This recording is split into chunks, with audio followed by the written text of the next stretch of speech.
একজন এক মাঝবয়সী 30-32 বছরের মহিলা ছিল, ট্রেনের ধারে বসে ভিক্ষা করত। তা একদিন এক মহিলা এলো, মহিলাকে কাছে সে ভিক্ষা চাইলো। ভিক্ষা চাওয়াতে মহিলা বলল, আমি একজন ব্যবসায়ী, আমি কারুর থেকে কিছু দিলে আমি তবে তাকে কিছু দিই, আমি এমনিতে কাউকে কিছু দিই না, সুতরাং আমি দেবও না। তখন কি করলো ভিখারিটা, তারপরে বলছে আমি কি দিতে পারি যে আপনি আমাকে দেবেন না? আমি তো ভিক্ষা করে খাই, আমি তো দেওয়ার আমার কিছু নেই, যদি দেওয়ার থাকতো তাহলে আপনাকে দিতাম, বলে দেওয়ার আছে কিন্তু তুমি দিচ্ছ না। তা যখন দিচ্ছ না আমি চললাম, আমি কারবারি লোক, কারবার করে খাই। মহিলা বলল, সুতরাং আমার হাতে 5 মিনিট সময় কেন, 2 মিনিট সময়ও নেই, আমি চললাম, বলে সে চলে গেল। এবার সে যেই জায়গায় থাকতো সেই জায়গায় গেল, গিয়ে সে একটা গাছের তলায় বসে ভাবতে লাগলো, আমার কি আছে যে আমি কি দেব, কেন বললো আমাকে, অনেক চিন্তা ভাবনা করতে লাগলো। করতে করতে যখন ওপরের দিকে তাকালো, গাছটার নিচে, গাছের দিকে যখন তাকালো, গাছটা ছিল পেয়ারা গাছ, এবং পেয়ারাগুলো হতো সেই অত্যন্ত সুস্বাদু পেয়ারা, সুস্বাদু পেয়ারা, ভেতরটা লাল, এরকম ধরনের পেয়ারা হতো। তা পেয়ারাগুলো পড়ে পড়ে কিন্তু পচেই যেত, কোনোটা খেত, সেই ভিখারি খেত, ভিখারির সন্তান ছিল তারা খেত, কিন্তু পেয়ারা হতো অজস্র। এরকম 2টো সন্তান তার ছিল। এবারে তার স্বামী ছিল না, স্বামী মারা গেছিল। এবার একটু মাটির মতন একটা ঘর ছিল, আর একটা পেয়ারা গাছ ছিল, ওর ধন সম্পত্তির মধ্যে এইটা, মাটির ভাঙা একটা ঘর আর একটা পেয়ারা গাছ। এবারে ও তখন পেয়ারাটা দেখার পর ও চিন্তা করলো যে আমি তাহলে ট্রেনে উঠে আমি তাহলে লোককে পেয়ারা দেবো, আর তাহলে আমাকে তাহলে পয়সা দেবে। এই ভেবে ট্রেনে সে উঠল এবং তার একটা ভাঙা ঝুড়ির মধ্যে নিয়ে উঠে এবার সবাইকে একটা করে পেয়ারা দিতে লাগলো। আর প্রত্যেককে পেয়ারা দিল, আর প্রত্যেকেই তাকে বিভিন্ন রকমভাবে, কেউ 2 টাকা, কেউ 5 টাকা, কেউ 10 টাকা, এরকমভাবে তাকে করুণা করে অনেকেই টাকা দিল। টাকা দেওয়ার পরে সে কিছু খাদ্য কিনে এনে, চাল ডাল কিছু কিনে এনে তার ঘরে তার সন্তানদের খাওয়ালো। এবারে বাদ বাকি যেই টাকাটা ছিল, সে দেখলো সে ভিক্ষা করে যা পেত তার থেকে সে অনেক বেশি টাকা পেয়েছে। এইভাবে সে প্রত্যেক দিন এবারে কিছু কিছু করে পেয়ারা বেচতে লাগলো। পেয়ারা বেচতে বেচতে এবারে দিন দিন সেটা বাড়তে লাগলো। এইভাবে গাছের পেয়ারাটা আস্তে আস্তে শেষ হয়ে যেতে লাগলো। আবার পেয়ারাটা হতেও তো সময় লাগে, শেষ হয়ে যেতে লাগলো, একটাই গাছ ছিল। এবারে তো টাকা কিছু ছিল, কি করলো, ফল মার্কেটে গেল। ফল মার্কেট থেকে কিছু পেয়ারা, কিছু কলা, এরকম কিছু অল্প জিনিস কিনে এনে সে আবার টেনে টেনে বিক্রি করতে লাগলো। বিক্রি করতে করতে এইভাবে সে রোজ রোজ তার টাকা বাড়তে লাগলো। এইদিকে অনেকে আবার বলছে, তোমার সেই লাল রঙের ভেতরটা পেয়ারাটা কোথায়? তা বলছে, সেই গাছের পেয়ারাটা তো এখনো আসেনি, এই পেয়ারাটা তো আমি কিনে আনি, ওই পেয়ারাটা আসলে আবার আমি আনবো।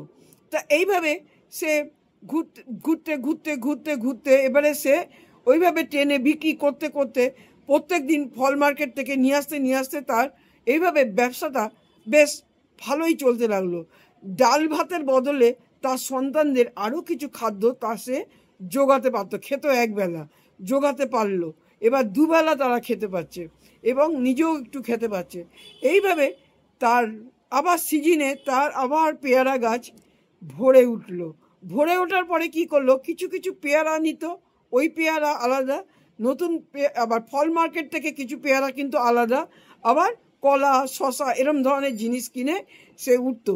এবারে সে শশা কেটে দিত, নুন মাখিয়ে দিত। আর ওই যে লাল পেয়ারা যার বাড়িতে ছিল, সে বুঝে গেছিল তার বাড়ির পেয়ারাটা সে অতি মূল্যবান, সেই পেয়ারাটার দাম সে বাড়িয়ে দিল বেশ খানিকটা। কিন্তু বাড়িয়ে দেওয়া সত্ত্বেও সেই পেয়ারা হুড়ুর করে বিক্রি হয়ে যেত, 10টা 12টা করে নিয়ে যেত, হুড়ুর করে সেই পেয়ারাটা আগে বিক্রি হয়ে যেত, তারপর এগুলো বিক্রি হতো শশাকে। এইভাবে চলতে চলতে সে বেশ ভালো একটা পজিশনে সে চলে গেল। এবার নিজের বাড়ির পেয়ারাটা সে ওরমভাবে আগের মতন আনতো না, গুনে গুনে আনতো, দেখে দেখে আনতো, ছেলেদের। এইভাবে তার সংসারটা বেশ ভালো চললো, স্কুলে ছেলেদেরকে ভর্তি করে দিল এবং তারাও পড়াশোনা করতে আরম্ভ করলো। একটু বেশি বয়সেই করলো, কিন্তু পড়াশোনাটা তারা আরম্ভ করে দিল। এবার সেও বেশ একটু ভালো কাপড় জামা পরতে আরম্ভ করলো। ভালোই ব্যবসাটা চলছিল, বেশ ফল মার্কেট থেকে ফল আনছিল, নিজের গাছের পেয়ারা। এবারে সেই ফলের বীজটা মাটিতে ফেলে রেখে দিত, সেই গাছ আবার উঠেছিল, যেই গাছ লাল পেয়ারাটার গাছ। আস্তে আস্তে সে বড় হতে লাগলো। সে জানতো তার ছেলেদের হয়তো কাজে লাগতে পারে, বা সে বেঁচে থাকলেও কাজে লাগতে পারে, তাই জন্য সে সেই পেয়ারা বেচতে লাগলো। এই করতে করতে ফল মার্কেটে তাকে চিনে গেল, ধার দেওয়াও আরম্ভ করলো। এইভাবে সে ভালো মতন ট্রেনে যেমন বিক্রি করতো, এবারে ট্রেনের ধারে একটা দোকান নিয়ে নিল। দোকান নিয়ে ফল বেচা শুরু করে দিল। বেশ নাম হয়ে গেল তার।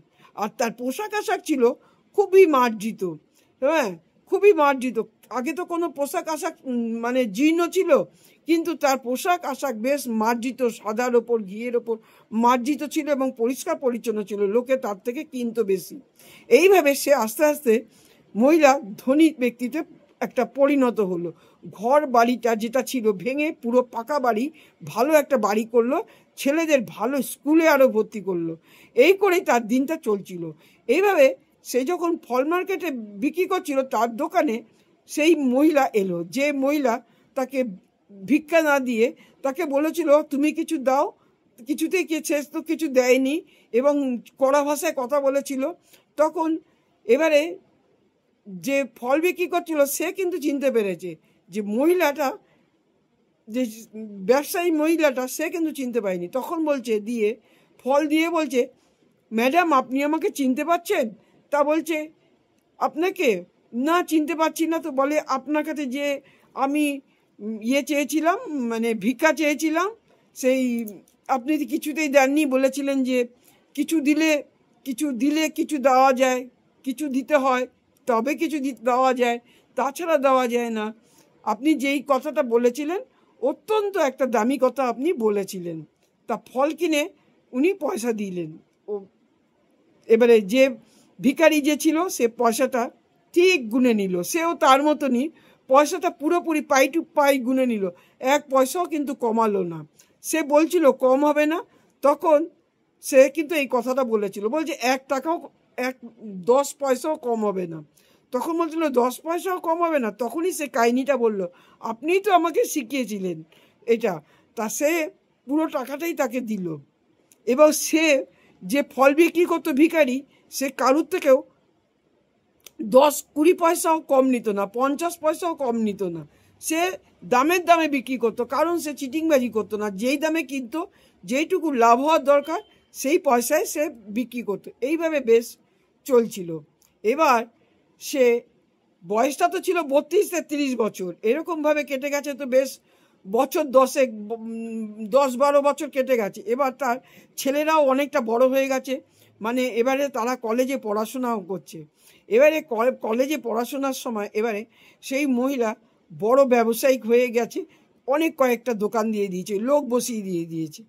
কিন্তু ছেলেরা দেখতো না, ছেলেরা ভালো লেখাপড়ায় হয়েছিল। এবার তাদেরকে পড়ানোর জন্য সে বাইরে যাচ্ছিল। এবার সেই দোকানটা দেখার জন্য একটা ভালো লোককে সে নিযুক্ত করেছিল, ভালো লোককে নিযুক্ত করেছিল টাকা দিয়ে, এবং বেশ কিছু দিনের জন্য সে যাচ্ছিল। এবার যাচ্ছিল এয়ারপোর্ট লাইনে, এয়ারপোর্ট যেখানে ছিল সেখানে গিয়ে এবার সেখানে তার 2 ছেলেও বেশ স্মার্ট পোশাক পরা, কারণ তার পয়সার তখন অভাব ছিল না, কারণ অনেকগুলো ফলের দোকান, নাম করা ফলের দোকান তার চিনত। তার নাম ছিল মিনতি ফ্রুট, এই দোকানটার নাম ছিল মিনতি ফ্রুট। এই দোকানটার যে নাম ছিল, এই দোকানটার নামে সে দোকান চলতো। এবার মিনতি ফ্রুট, এবারে সে আর অন্য কোনো নাম দেয়নি, এরকমই দিয়েছিল নিজের নামের সঙ্গে ফ্রুট, তার ছেলেরাই লাগিয়ে দিয়েছিল এই নামটা। এবার সে যাচ্ছে, এবার বাইরে পড়তে যাচ্ছে, সঙ্গে 2 ছেলেও যাচ্ছে, পিঠে 2 ছেলে, 1 বছরের ছোট বড়। স্বামী মারা গেছিল আর বাড়িঘর তো করেই ফেলেছিল। আর সে তার পেয়ারা গাছটাকে রোজ কিন্তু পুজো করত, পেয়ারা গাছটাকে রোজ। তারপর দিন থেকে সে পুজো করতো, যেদিন থেকে সে পেয়ারা গাছের থেকে পেয়ারা বিক্রি করে খেত এবং সেই গাছকে পুজো করতো, ধূপধুনো দিত পেয়ারা গাছে, এবং পেয়ারা পাতা মুখে রেখে দিত, পেয়ারা পাতা মুখে রেখে দিত। এবার সে যাচ্ছে যাচ্ছে যাচ্ছে, এবার যেতে যেতে এয়ারপোর্টে যখন সেই জায়গায় সব কিছু জিনিস করা হয়, দেখাশোনা করা হয় এয়ারপোর্টে, সেখানে ওই মহিলার সঙ্গে আবার দেখা হলো, ওই যে বিজনেস করে। তখন তাকে সে বলছে যে আপনি আমাকে চিনতে পারছেন? বলে সে ভুলে গেছে, আবার ভুলে গেছে, কারণ সে একটা বড় বিজনেসম্যান, সে ফল বিক্রি করে, তাকে কি মনে রাখে? আগে ছিল ভিখারি, অত কি আর মনে থাকে? কিন্তু এবার ড্রেস তার অন্যরকম, তার মতনই ড্রেস। যে ফল বিক্রেতা সে তো বড় হয়ে গেছে, তার ড্রেসটাও কিন্তু তার মতনই ড্রেস। এবার সেই ড্রেসটা পরে এবার তাকে দেখে চিনতে পারছে না, বলে না চিনতে পারছি না। বলে আরে বাবা, আপনি আমাকে চিনতে পারছেন না? আপনিই তো আমাকে তৈরি করলেন। তা বলছে আমি আপনাকে তৈরি করেছি? হ্যাঁ, আপনিই তো আমাকে তৈরি করেছেন, আমি সেই ভিখারি, তারপরে আমি ফল বিক্রি করেছি, এই করেছি। তখন বলছে আমি, বলে তাই নাকি? যে অবাক হয়ে গেল দেখে, বলে তোমার এরম পোশাক? বলে হ্যাঁ, আমি তো বিজনেস করে এখন বিশাল করে ফেলেছি, 80-90টা দোকান আমার আছে বিভিন্ন স্টেশনে। এবার আমার ছেলে, এই যে দুজন ছেলেকে আমি বিদেশে পড়াতে নিয়ে যাচ্ছি। মহিলা অবাক হয়ে গেল। এবারে যে বিজনেসম্যান মহিলা, সে অবাক হয়ে গেল, মনে হচ্ছে সে ভাবছে আমার থেকেও মনে হয় বড় হয়ে গেছে এখন। বলে এবার ভিখারি যে ছিল বিজনেস করছে ফলে, সে বলল আপনাকে অশেষ অশেষ ধন্যবাদ, হাজার হাজার কোটি আপনাকে প্রণাম, কারণ সেদিনকে আপনি যে আমাকে 1 টাকাও ভিক্ষা দেননি, 50 পয়সাও ভিক্ষা দেননি, তার জন্য আপনাকে অশেষ ধন্যবাদ। আপনি যেই ভাষায় কথা বলেছিলেন সেইটা নিয়ে আমি কিন্তু চিন্তা করতে বসেছিলাম, আর যেখানে বসে চিন্তা করতে বসেছিলাম সেইটা ছিল একটা পেয়ারা গাছ, এবং অতি সুস্বাদু একটা পেয়ারা গাছ, লাল রঙের, ভেতরে পেয়ারা। সেই পেয়ারা নিয়ে কিন্তু আমি ফার্স্ট বিজনেস তার পর দিন থেকে শুরু করি, যে আপনি এই কথাটা কেন বলেছিলেন, কিছু বিনিময়ে কিছু দিতে হয়, কিছু না দিলে কিছু দেওয়া যায় না। বারবার এই কথাটা চিন্তা করেছি, বারবার চিন্তা করেছি। বাচ্চাগুলো আমার তখন ছোট ছিল, ছেলেগুলো, চিন্তা করে তখন আমার যখন চোখটা গেছে, তখন ভাবলাম সত্যি তো, এগুলো তো পড়ে নষ্ট হয়, আমরা নিজেরা তো খেয়ে শেষ করতে পারি না। তারপর থেকে আর নিজেরা আমরা খেতাম না, আমার ছেলেরাও খেত না, সেগুলো নিয়ে আমরা বিক্রি করতাম। আর ওই ফল, যে পেয়ারা অত্যন্ত দামি, আর ফল মার্কেট থেকেও ফল এনে বিক্রি করতাম, করতে করতে আমি দোকান দিয়েছিলাম। তারপরে এখন আমার বিভিন্ন স্টেশনে কয়েকটা করে আমার দোকান, গুণে শেষ করা যাবে না। এখন আমার ছেলেরা খুব শিক্ষিত হয়ে গেছে, এরা এই বিজনেস করবে কি করবে না জানি না, কিন্তু আমি এদের মানে উচ্চ শিক্ষার জন্য পড়াতে আমি বিদেশে নিয়ে যাচ্ছি। তো অবাক হয়ে গেল, এবার সত্যি সত্যি তা সে একই প্লেনে চড়ে তারা বিদেশ যাচ্ছে, এবং পাশাপাশি সিট পড়ে গেল। ভগবানের কি লীলা খেলা, পাশাপাশি তাদের সিট পড়ে গেল। সে বলছে সত্যি আপনি অত্যন্ত উপকার আমার করেছেন, আপনাকে অশেষ ধন্যবাদ, আপনাকে একটা নমস্কার করতে ইচ্ছা করছে। মানে বিজনেসম্যান মহিলাকে, যে ভিখারি মহিলা ছিল বিজনেস করছে, সে বলছে আপনি আমার চোখটা খুলে দিয়েছেন। তাই জন্য প্রত্যেককেই বলছি, আশেপাশে সব কিছু মানে যা কিচ্ছু করতে পারছো না, আশেপাশে চারিদিকে চিন্তা করো, তোমার জন্য কিন্তু ঈশ্বর পথ খুলে রেখেছে, সেই পথের দিকে নজর দাও, সেই পথের দিকে নজর দিয়ে সেই রাস্তাতেই তুমি এগোও। সবার জন্য ঈশ্বর পথ খুলে রেখেছে, হাজার হাজারটা পথ খুলে রেখেছে। আমরা পথের সন্ধান পাই না বলে আমরা কিছু করে উঠতে পারি না। সেই পথের সন্ধানটা তুমি ঠিক ওই মহিলার মতন খুঁজে বার করো, চিন্তা করো, দেখবে তুমিও একদিন ধনী ব্যক্তিতে অবশ্যই হবে। কেমন লাগলো ভিডিওটা? ভালো লাগলে বলবেন, আবার নতুন ভিডিও নিয়ে অবশ্যই আসবো। থ্যাংক ইউ, ধন্যবাদ, ভালোবাসা নেবেন, ভালো থাকবেন।